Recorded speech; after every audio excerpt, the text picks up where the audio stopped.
So today is the day. Modern Warfare 3 and the beta is finally here, so we can take a look and see what they've been up to.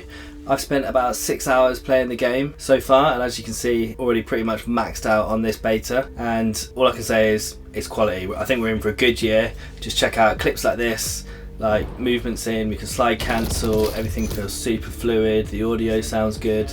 So yeah, I think this game is going to be a bit of a W. So to help you out, I'm going to go through the best settings, controller, audio, graphics for the beta, and this will be on console. So if you're either playing it on PS5 this week or you're in the open beta on Xbox and PC next week, then these are the settings that you're going to want to use.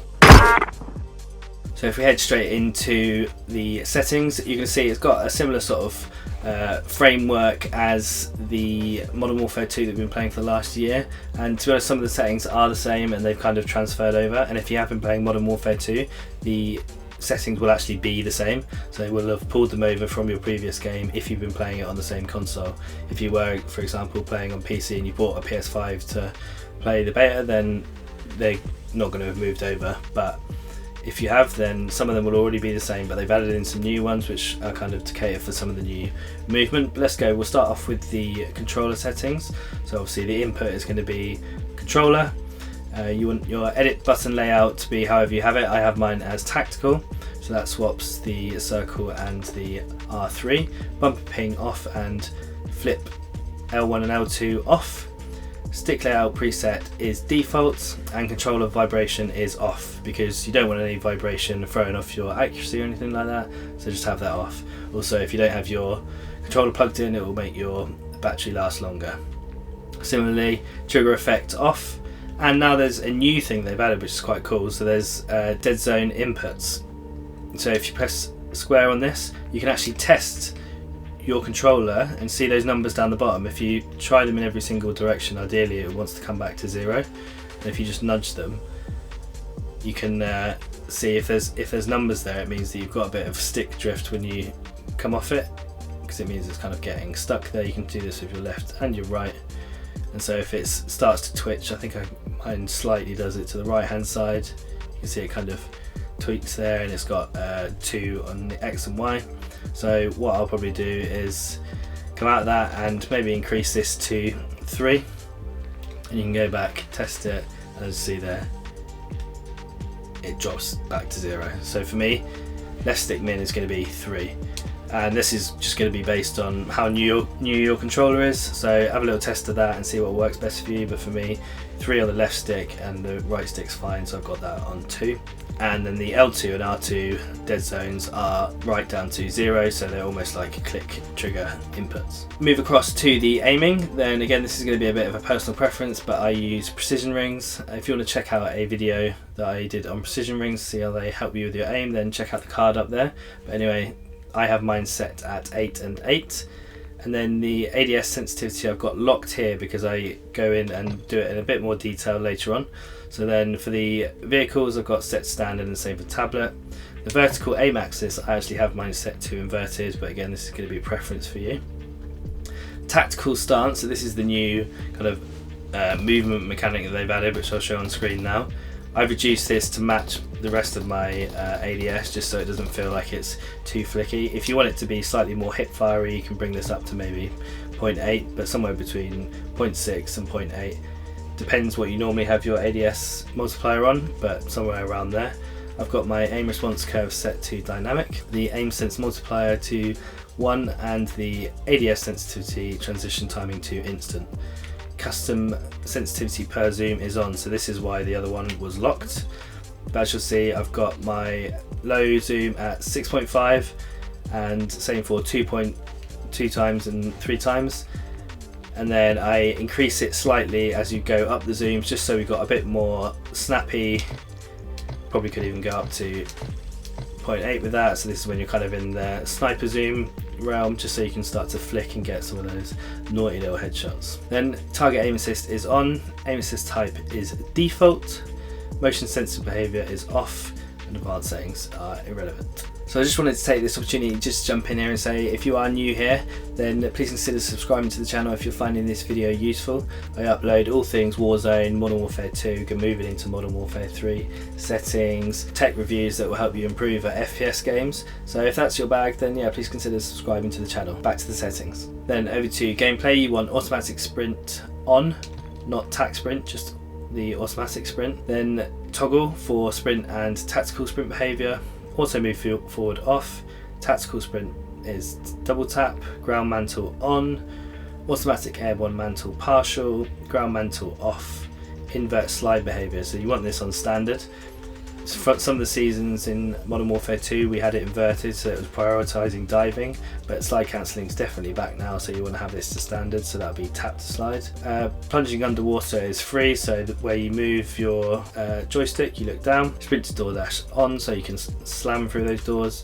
Ledge behaviour, mantle only. Aim down sight behaviour is old, which is pretty standard.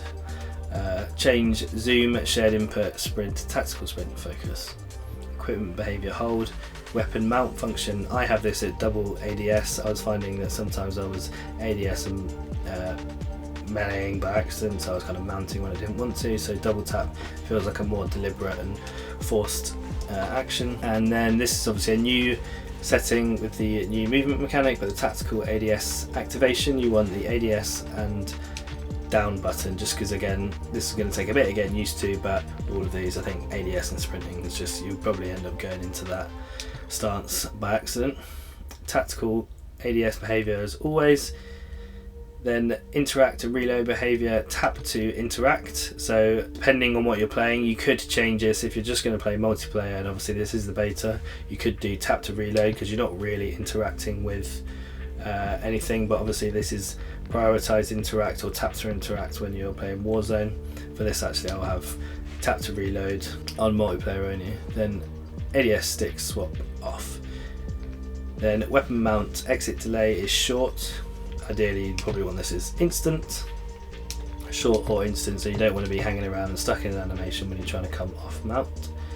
I have depleted ammo weapon switch on. Quick C4 destination 1 by 1 just to give you a bit more control. Vehicle camera recenter, short delay, camera initial position free look, lean out activation melee, and then ping wheel delay moderate, this is kind of minor overlay behaviours. Kill streak wheel behaviour is hold. Then we'll head over to the graphics settings. So obviously this is again based on console, but you want the on-demand streaming textures on, so this will make the game look super crispy and bring in a lot of that detail. As long as you've got a good enough internet connection, then this should be totally fine.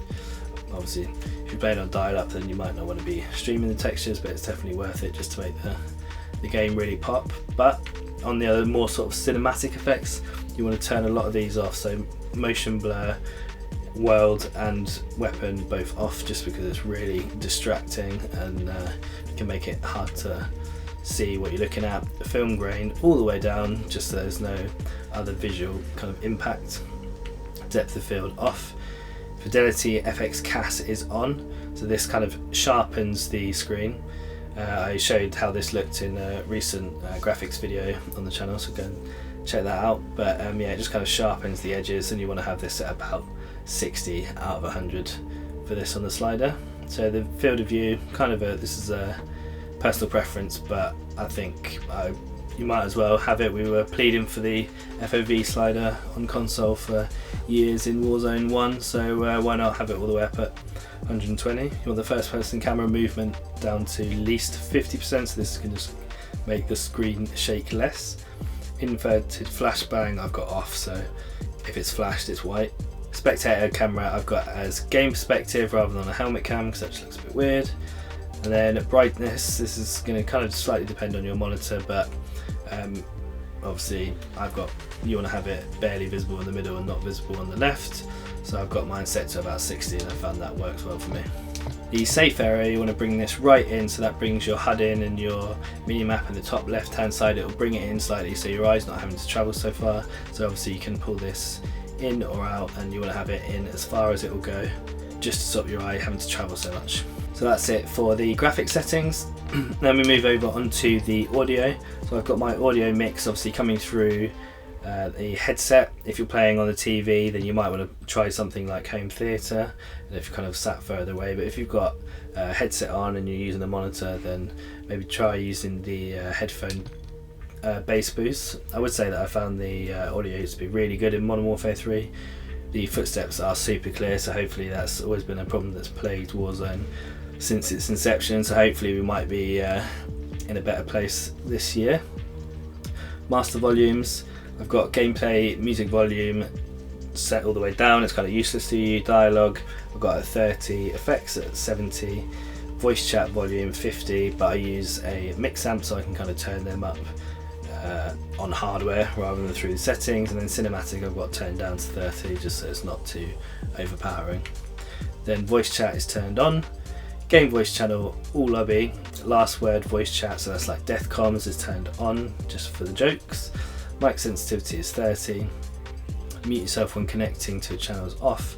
Microphone level is at 50. This will kind of depend on what mic you're using, because sometimes if you've got it too high then it will give a load of echoes and distortion, so I've kind of turned that down a bit. Or you can test your mic there. Subtitles off. Don't do mono audio, obviously you want stereo because that's going to help you with the 3D spatial sound, so don't worry about any mono. You can reduce tinnitus sound, have that on, so that will stop any ringing. Juggernaut music is cool, so might as well leave it on. And then you've got the option of classic, so this is like proper old school Modern Warfare, or the new Modern Warfare hit marker sounds, which is what I've got, which you'll see in kind of upcoming gameplays and my videos. That's audio. And then onto interface, you want to have subtitles off, so this is all as default, set to English. And then the main things are, in the HUD you want your minimap shape to square. It gives you about 25% or so extra surface area, so you can basically gain more information in the game rather than having it in circle, which obviously has rounded edges. So yeah, square's the one for that. Minimap rotation on, horizontal compass on, crosshairs are static, hit markers are visuals are on, damage based hit markers are on, player names full name, in-game text chat on, vehicle HUD prompts fade after 5 seconds. Telemetry, so if you want to know kind of how your ping is, server latency, have that turned on, and packet loss, so if you're getting a bit of lag you can see what sort of packet loss you're getting. Clock, don't really need it, connection meter, don't need. And then all these menu tips are kind of irrelevant really. So there we have it.